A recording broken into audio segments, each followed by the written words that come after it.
প্রিয় শিক্ষার্থী, আসসালামু আলাইকুম। ইংলিশ ট্যালেন্টের পক্ষ থেকে সকলকে অভিনন্দন। আজকে আমরা যে বিষয়টি সম্বন্ধে জানব, এটি ইংরেজির একটি গুরুত্বপূর্ণ এবং বেসিক একটি বিষয়, যেটা হয়তোবা আমাদের অনেকেরই না জানা। ইংরেজিতে কথা বলতে হলে অথবা ইংরেজিতে লিখতে হলে সর্বপ্রথম আমাদের প্রয়োজন পড়ে কোনো সেন্টেন্স সম্বন্ধে জানার। কিন্তু আমরা এখনো হয়তোবা পরিপূর্ণভাবে সেন্টেন্স সম্বন্ধে জানতে পারিনি।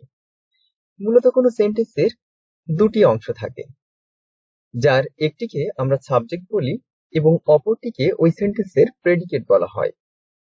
সাবজেক্টের বাংলা অর্থ উদ্দেশ্য এবং প্রেডিকেটের বাংলা অর্থ বিদেহ। আমরা খুব সিম্পল ভাবে এই বিষয়টিকে আজকে দেখব। সাধারণত কোনো সেন্টেন্সে ব্যবহৃত প্রথম যে ভার্বটি থাকে, সেই ভার্বের পূর্বের অংশটিকে আমরা সাবজেক্ট বলি এবং কোনো সেন্টেন্সে ব্যবহৃত যে ভার্বটি থাকে, ওই ভার্ব থেকে সেন্টেন্সের বাকি অংশটিকে আমরা প্রেডিকেট নামে গণ্য করি। আমরা যদি কয়েকটি উদাহরণ দেখি। প্রথম sentence, they have to go to sea, তাদেরকে সমুদ্রে যেতেই হবে। আমরা এই সেন্টেন্সে প্রথম যে ভার্বটি দেখতে পাই সেটি হলো হ্যাভ। আমরা বলেছিলাম যদি কোনো সেন্টেন্সে প্রথম ভার্ব থাকে, ওই প্রথম ভার্বের পূর্বের অংশটি আমাদের সাবজেক্ট, অর্থাৎ এই সেন্টেন্সের দেটি সাবজেক্ট এবং ভার্ব থেকে শুরু করে সেন্টেন্সের বাকি অংশটি প্রেডিকেট।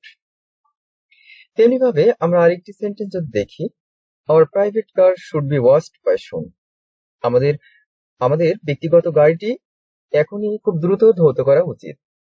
এই সেন্টেন্সটিতে আমাদের ব্যবহৃত প্রথম ভার্বটি হলো শুড।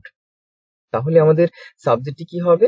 আমাদের সাবজেক্টটি নিশ্চয়ই হবে আওয়ার প্রাইভেট কার, কারণ বলেছিলাম ব্যবহৃত প্রথম ভার্বের পূর্বের অংশটি সাবজেক্ট এবং ভার্ব থেকে শুরু করে যে অংশটি আছে এটি হলো এই সেন্টেন্সের প্রেডিকেট। আমরা যদি আরেকটি সেন্টেন্স লক্ষ্য করি, সেন্টেন্সটি যদি একটু বড় হয়, সেক্ষেত্রে আমরা কিভাবে সাবজেক্ট এবং প্রেডিকেটকে আইডেন্টিফাই করব। যেমন একটি sentence, English grammar can be very sophisticated unless you practice regularly, ইংরেজি গ্রামার অনেক জটিল হয়ে যাবে যদি তুমি প্রতিনিয়ত চর্চা না করো।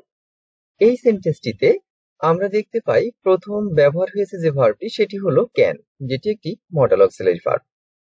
তো যাই হোক, আমাদের প্রথম ভার্বটি ক্যান, আমাদের প্রথম ভার্বের পূর্বের যে অংশটি আছে ইংলিশ গ্রামার, এই অংশটিকে আমরা সাবজেক্ট বলবো এবং ক্যান থেকে শুরু করে সেন্টেন্সের পরবর্তী বাকি অংশটিকে আমরা প্রেডিকেট নামে গণ্য করব। আমরা যদি আরেকটি সেন্টেন্সের মাধ্যমে উদাহরণটিকে ক্লিয়ার করি, তাহলে বলতে পারি we have to B satisfied, আমাদেরকে সন্তুষ্ট থাকতে হবে। লক্ষ্য করে দেখো, এই সেন্টেন্সে আমাদের ভার্ব ব্যবহার হয়েছে হ্যাভ, তাহলে নিশ্চয়ই হ্যাভ এর পূর্বের অংশটি সাবজেক্ট। হ্যাঁ, হ্যাভ এর পূর্বের অংশটি সাবজেক্ট এবং হ্যাভ থেকে শুরু করে বাকি অংশটা প্রেডিকেট। এখন যদি কয়েকটি উদাহরণের মাধ্যমে নিজেদেরকে জাস্টিফাই করতে চাও, সেক্ষেত্রে দেখো আমরা 3টি সেন্টেন্স দিয়েছি। তোমরা একটু ভাবো, তারপরে আমরা এটা নিয়ে আবার ডিসকাস করব। নিশ্চয়ই তোমরা এটা নিয়ে ভেবেছো। প্রথম যে সেন্টেন্সটি আছে, জন and his best friend were walking on the street, সেন্টেন্সটিতে আমাদের ভার্ব ব্যবহৃত হয়েছে ওয়ার।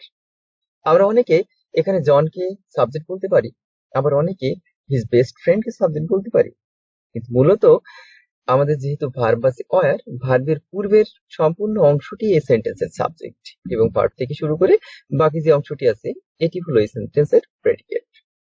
তেমনি ভাবে দ্বিতীয় সেন্টেন্স দেখি, your ambition name was very general, সেন্টেন্সটিতে আমাদের ভার্ব ওয়াজ, তাহলে নিশ্চয়ই ওয়াজ এর পূর্বের অংশটিকে তোমরা সাবজেক্ট করেছো, যারা এটা করেছো তাদেরটা অবশ্যই অলরাইট হয়েছে। এবং আমাদের ভার্ব থেকে ওয়াজ থেকে শুরু করে ফুল স্টপ পর্যন্ত সেন্টেন্সের বাকি অংশটিকে আমরা প্রেডিকেট বলি। নিশ্চয়ই তোমরা এটা পেরেছো।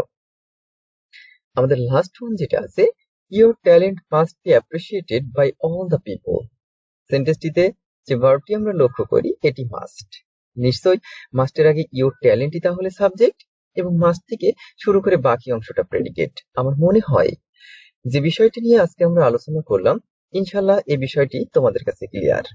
পরবর্তীতে আমরা আমাদের অন্যান্য সেন্টেন্সে সাবজেক্ট এবং প্রেডিকেট চেনার বিষয়ে ক্লাস নিব ইনশাল্লাহ।